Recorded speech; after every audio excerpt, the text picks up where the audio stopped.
Subscribe dulu ya. Halo teman-teman, kembali lagi dengan saya Dr. Ursula dalam channel YouTube saya Dr. Ursula yang tentunya akan membahas seputar kesehatan. Pada kesempatan hari ini saya mau menceritakan sedikit pengalaman saya ketika koas mendapatkan pasien yang mungkin adalah pengalaman pertama saya untuk mengedukasi pasien itu HIV-nya positif. Oh ya, sebelum masuk ke cerita ini, saya mau bercerita sedikit tentang gimana sih seseorang itu untuk tahapan menjadi dokter.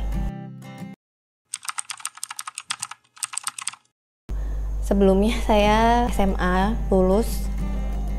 Nah, itu waktu SMA jurusannya IPA.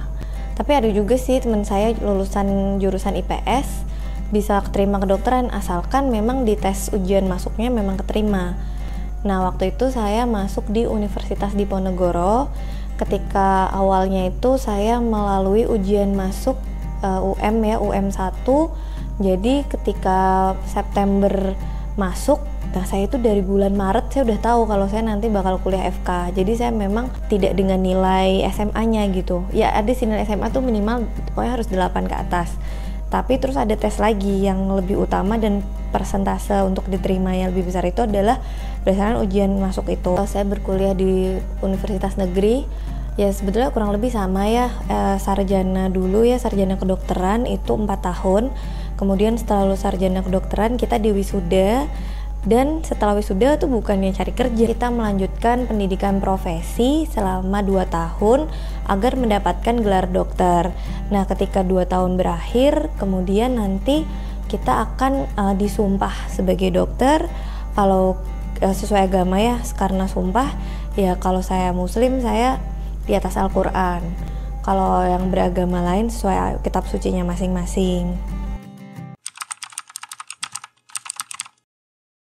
Seorang wanita yang berusia 28 tahun, jadi seusia saya sekarang, tapi di usianya itu ternyata pada akhirnya kisah ini adalah menceritakan gimana dokter muda yang masih sekolah harus mengedukasi pasien yang terpukul banget nih karena dia harus tahu bahwa dia mengidap HIV/AIDS. Pasien saya jaga di IGD di Jepara waktu itu, jadi ketika koas itu kita memang jalan-jalan karena saya di Universitas Diponegoro.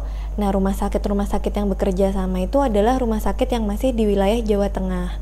Salah satunya memang rumah sakit di Jepara ini. Nah, jaga di IGD, ternyata di IGD ini saya mendapatkan pasien dengan keluhan sesak.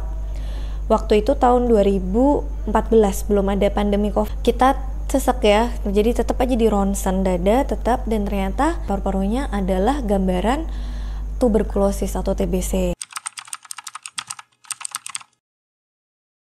Nah, sesuai dengan protap dari PAPDI atau Persatuan Penyakit Dalam Indonesia, maka pasien dengan TBC itu harus dicek, cross check juga dengan HIV, karena ada yang namanya koinfeksi, jadi infeksi yang berjalan bersamaan. Ketika seseorang memiliki HIV, maka chance untuk terkena TBC-nya akan lebih besar. Begitu pula sebaliknya, pasien yang mengalami TBC akan chance terkena HIV-nya juga lebih besar. Nah, cara pembelajaran koas itu memang seperti sudah praktek aja, tapi dari satu pasien itu kita ikutin terus. Saya dapat pasien ini satu di IGD dengan keluhan sesak, di ronsen TBC, kemudian pembimbing atau konsulennya itu berkata bahwa oke dek, kamu ngikutin pasien ini ya, dari dia masuk sampai nanti dia pulang. Berarti kita nanti di ruangan ketika pasiennya sudah taruh di bangsal, kita ikuti juga perjalanan penyakitnya, kita juga yang merawat, kita juga yang mengedukasi, kita yang follow up hasil laboratoriumnya gitu. Cara pembelajaran koas yang seperti ini kemudian nanti akan dicatat di suatu buku laporan yang nantinya kita akan presentasikan ke hadapan teman-teman kita juga yang sama-sama koas, dan juga di hadapan konsulen atau dokter spesialis pembimbing kita, supaya nanti mendapatkan arahan. Jadi misalnya nanti kita kan belajar nih, oh pasien ini keluhannya sesak, ronsennya TBC, itu kan hari pertama.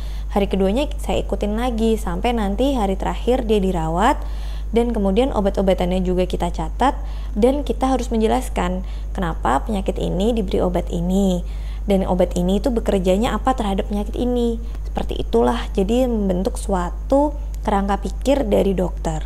Dan biasanya pola seperti ini itu dijalankan oleh dokter muda atau koas yang memang pendidikan teorinya sudah mantap dulu nih di sarjana.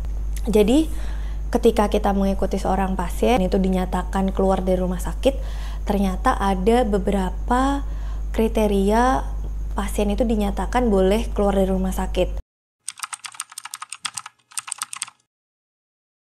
Yang pertama pastinya sembuh kan, tapi selain sembuh ternyata ada lagi. Yang kedua meninggal. Yang ketiga memang tidak mampu rumah sakitnya untuk merawat lagi sehingga harus dirujuk. Dan yang keempat itu memang pulang atas permintaan sendiri atau pulang dengan APS. Tadi saya bilang bahwa diagnosis TBC itu biasanya ada koinfeksi dengan HIV, maka pada akhirnya pasien ini harus kita sarankan untuk pemeriksaan HIV. Ini untuk sebagai tambahan ya, bahwa HIV itu singkatan dari Human Immunodeficiency Virus. Jadi nama virusnya itu memang HIV. Dia adalah jenis retrovirus sehingga obatnya itu namanya obat antiretroviral. Orang yang HIV itu belum tentu AIDS, karena AIDS itu adalah Acquired Immunodeficiency Syndrome. Jadi gejala-gejala yang muncul ketika didapatkan suatu imunodefisiensi atau kekurangan imun. Dan biasanya AIDS ini adalah lanjutan dari infeksi HIV. Jadi kalau awal-awal mungkin disebutnya HIV saja tanpa AIDS, tapi ketika sudah mulai ada gejala seperti ini kan sudah ada sesaknya, kemudian ada tuberkulosisnya di paru-paru. Nah, ini sudah ada gejala atau sudah ada penyakit yang dimunculkan oleh tubuhnya karena kekurangan imunitas atau imunodefisiensi tadi. Sehingga pasien ini sudah bisa dinyatakan HIV AIDS. Nah, biasanya ketika seseorang terinfeksi oleh virus HIV, hari ini terinfeksi biasanya nggak ada keluhan nih sampai 5 tahun ke depan. Jadi misalnya hari ini terinfeksi, tahun 2025 baru ada keluhan. Nah, ketika orang itu sudah ada keluhan, ada gejala misalnya, biasanya sih yang berkaitan dengan imunnya turun aja, sariawan atau mencret. Tapi sariawannya itu nggak cuma yang 3 hari sembuh, tapi bisa aja sebulan, 2 bulan, terus mencretnya juga sampai sebulan, 2 bulan. Itu kan sudah nggak wajar karena imunnya itu tidak bisa menanggulangi penyakit yang ada di badannya. Nah, itu sudah dikategorikan AIDS, biasanya muncul 5 tahun setelah terkena HIV pertama. Nah, WHO itu memperkirakan bahwa terdapat 35 juta orang di dunia ini yang mengidap HIV, dan separohnya orang yang terinfeksi HIV itu tidak sadar bahwa dirinya itu ternyata sudah terinfeksi HIV. Kenapa? Ya karena nggak sadarnya itu memang tidak ada keluhan atau gejala, awalnya masih sehat-sehat aja. Gimana nih kita mau periksa HIV pada pasien? HIV itu seperti yang kita ketahui sifatnya adalah sangat personal dan rahasia. Sehingga ketika kita mau mengecek HIV pada pasien pun kita harus mendapatkan persetujuan atau memang atas dasar keinginan dari si pasien itu sendiri. Langsung dicek itu nggak boleh. Jadi memang harus ada informed consent, persetujuan dan keinginan yang memang dilandasi secara sukarela dari pasiennya itu. Voluntary counseling testing. Jadi memang volunteer itu sukarela, counseling itu ada counselingnya atau pembinaannya dulu sebelumnya, dan tes itu kan ujian. Jadi ujian untuk HIV itu disebut VCT karena sebelum diuji di HIV atau tidak perlu ada counseling atau pembimbingan, pembinaan dari tim medis yang sudah terlatih untuk melakukan VCT. Kemudian harus voluntary atau betul-betul keinginan dari dalam diri orang yang sakit itu. Nah, apa sih tujuannya konseling atau ngobrol-ngobrol itu kan? Karena HIV itu kan perjalanan penyakitnya itu seumur hidup. Ketika orang itu mau dicek, dia harus siap dulu kan. Kalau nanti positif, dia harus siap bahwa nanti dia harus mengkonsumsi obat seumur hidup.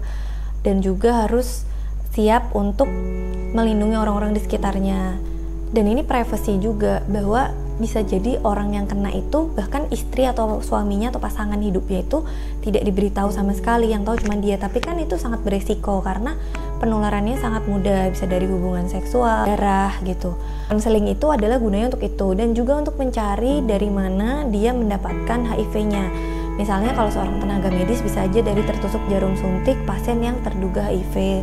Orang yang bekerja biasa, kita harus mencari tahu riwayat seksualnya, apakah suka jajan di luar atau ada pasangan seksual lebih dari satu orang. Emang HIV itu cara kerjanya gimana sih, Dok?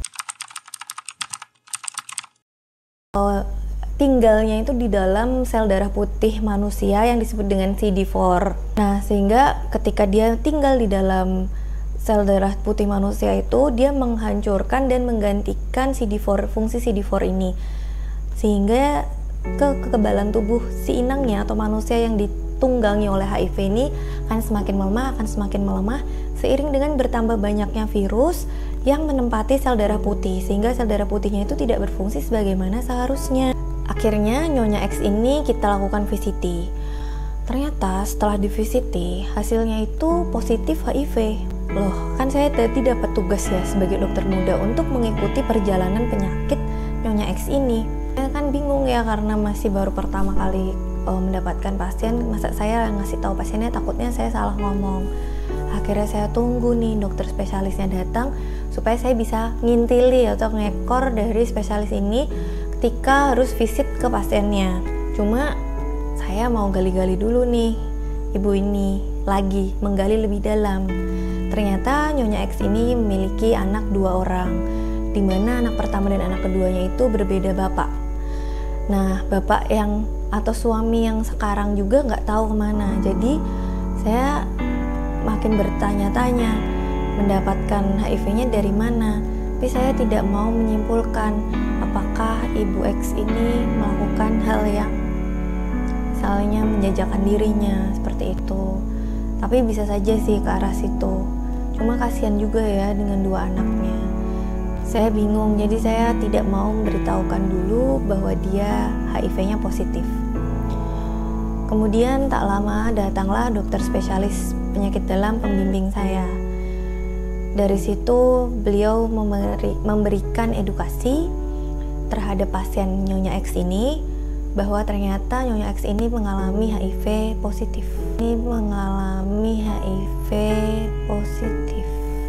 Awalnya ibu ini tidak paham apa itu HIV. Jadi dia cuman kayak, oh berarti saya nggak apa-apa ya dok? Ibu ini HIV-nya positif. Oh berarti saya nggak apa-apa ya dok? Saya boleh pulang ya dok? Ibu ini HIV-nya positif. HIV itu bu, HIV AIDS. Jadi nanti kalau ibu HIV-nya positif, ibu sudah melakukan VCT atas permintaan sendiri, ibu harus minum obat nanti seumur hidup. Ibu jangan shock ya. Saya juga bingung sih gimana cara memberitahu yang lebih halus lagi. Karena kan sifatnya rahasia dan tentunya harus langsung ke pasiennya. Kalau mungkin kanker atau apa tuh bisa aja takut si pasiennya shock, kita ngasih tahu ke keluarga yang lain dulu. Tapi kalau HIV ini nggak bisa, harus langsung ke pasiennya. Kalau pasiennya bisa diajak komunikasi, kooperatif dan sadar gitu. Kan ini ada TBC-nya bu. Ini dokternya lagi ya. Sehingga ibu harus mengkonsumsi obat TBC-nya dulu selama 2 minggu, baru nanti setelah 2 minggu ibu datang lagi ke rumah sakit ini untuk mendapatkan obat antiretroviral atau obat HIV-nya.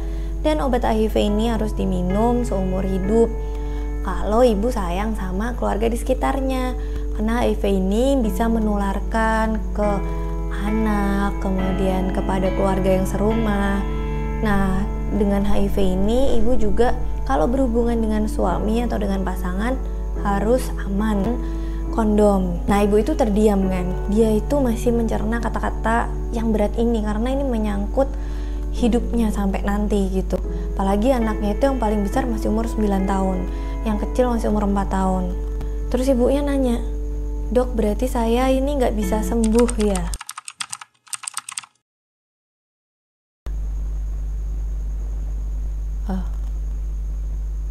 Gimana coba? Saya kuliah 4 tahun ya, jadi sarjana, kemudian dapat ilmu tentang HIV.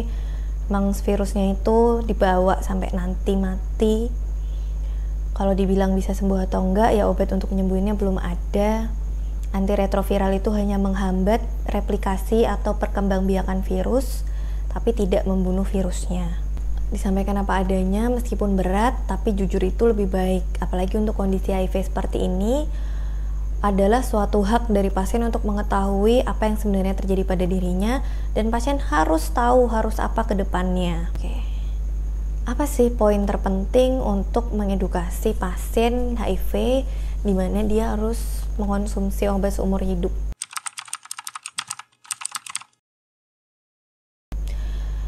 Yang paling penting itu pasiennya harus sadar dulu bahwa kondisinya itu bisa dikontrol sedemikian rupa sehingga dia dapat hidup sehat dan wajar seperti orang sehat pada umumnya, asalkan mau minum obat yang rutin, teratur, dan patuh. Dan kalau memang dia mau menyimpan rahasia ini sendiri, ya setidaknya dia memang harus kuat dan memang harus memiliki disiplin yang tinggi, karena minum obat sendiri perlu ada yang mengingatkan, perlu ada yang menyemangati.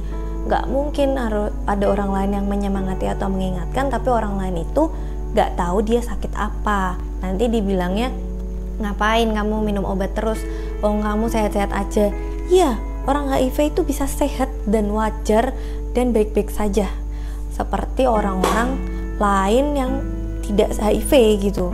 Kecuali sudah AIDS, itu memang ada gejala-gejala yang ditimbulkan seperti tadi sariawan, diare, kemudian berat badannya turun terus-terusan, muntah terus-terusan, bahkan pada kondisi yang sangat parah itu bisa ada perkembangbiakan jamur di dalam otak, sehingga kalau dilihat itu seperti tumor otak, padahal itu karena kekebalan tubuhnya sudah turun sehingga jamur, parasit apapun itu bisa gampang masuk ke tempat-tempat yang seharusnya itu nggak ada, steril.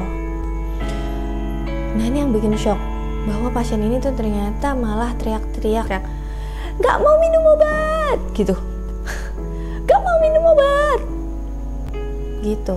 Jadi malah teriak-teriak, akhirnya karena mulai sudah miring ya, tidak jelas, akhirnya pasien didiagnosis dengan depresi. Kemudian disarankan oleh dokter penyakit dalam itu dikonsulkan ke dokter psikiatri atau dokter jiwa untuk mendapatkan obat antidepresan dan bimbingan konseling lebih lanjut untuk menerima kondisinya, karena ternyata kondisi seperti ini tuh sangat berat, apalagi kalau misalnya dia itu ternyata bukan orang yang pekerja seks bebas, dia ternyata mendapatkan dari pasangan hidupnya atau dari suaminya, yang mana dia pasti denialnya akan lebih tinggi karena loh, aku tuh nggak salah apa-apa, kok aku yang dapat, kok aku yang berat sih harus menanggung ini. Hikmah yang bisa kita ambil dari pasien ini adalah hidup itu memang hanya sekali, jangan disia-siakan. Mungkin kalau ibu itu lebih tahu tentang edukasi seks yang lebih sehat atau bagaimana cara merawat diri dan mencari uang yang lebih baik, bisa jadi ia terhindar dari penyakit HIV. Saya cuma bisa mendoakan, apa kabar ya ibu ini sudah kejadian 6 tahun yang lalu. Semoga ibu ini selalu sehat dan semoga teman-teman kita yang memiliki HIV AIDS di luar sana di era pandemi COVID-19, positive thinking, pemikiran yang positif, semangat yang kuat untuk tetap menjalani kehidupan. Ya, terima kasih sudah menyimak YouTube channel ini. Apabila teman-teman memiliki pertanyaan atau request mau bahas apa, silahkan bisa langsung isi di kolom komentar. Terima kasih ya.